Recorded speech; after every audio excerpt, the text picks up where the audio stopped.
Alright, welcome to Pbteck, and in this video I'm going to give you the details that you need to actually track JW broadcasting.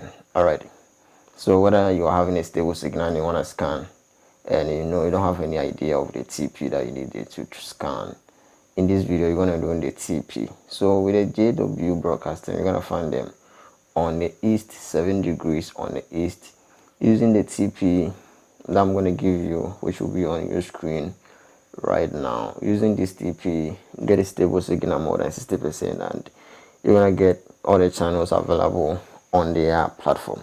Alright, so the TP is 12604 horizontal 30K.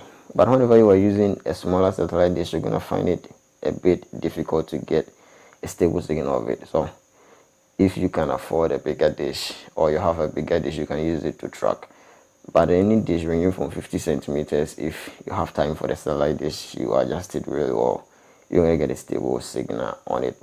So that's it. If it happens to be your first time being on this channel, all you got to do is subscribe, hit the bell icon, and you come back for more. Alright, thanks for watching.